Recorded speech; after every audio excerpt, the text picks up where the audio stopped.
The term Lucifer often evokes fear, taboo, and condemnation.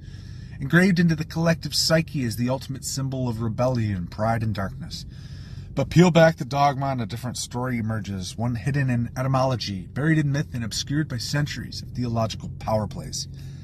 The Latin word Lucifer means light bearer. In the ancient world, it referred to the morning star Venus, rising just before dawn.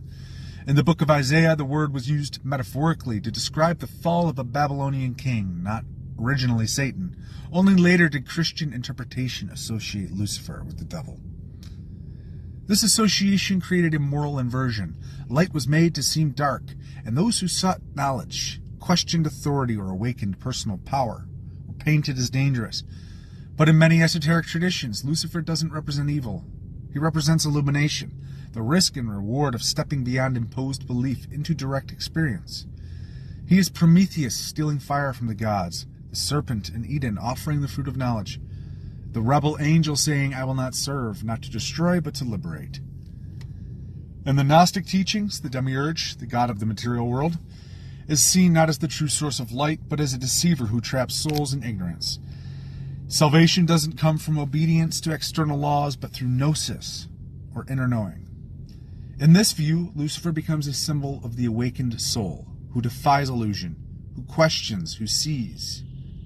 The Luciferian path, then, is not satanic in the Hollywood sense. It's a metaphorical journey from ignorance to insight, dependence to sovereignty. The willingness to bear light in dark places, to challenge what's called sacred, to upset comforting lies. It says your divinity isn't out there, it's in here. And that kind of knowing threatens any system built on blind submission.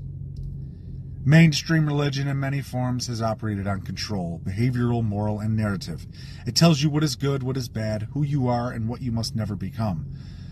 The Luciferian narrative disrupts this. It doesn't ask you to follow, it dares you to think. It doesn't give you answers, it hands you a torch and asks you to walk in your own shadows. And so when we speak of Luciferian light, we are not worshiping an entity. We are honoring a principle, the right to know, to see, to become.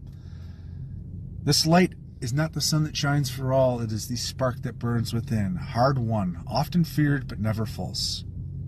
It is the light of consciousness that refuses to stay dimmed. To walk this path is to walk alone sometimes, to be labeled, misunderstood, even condemned. But in every mystic, artist, rebel, or seer who has dared to shine a light where institutions prefer darkness, the Luciferian archetype is alive, not as evil, but as illumination that cannot be controlled. In the end, the question is not whether Lucifer is real. The question is whether you are willing to reclaim the light you were taught to fear.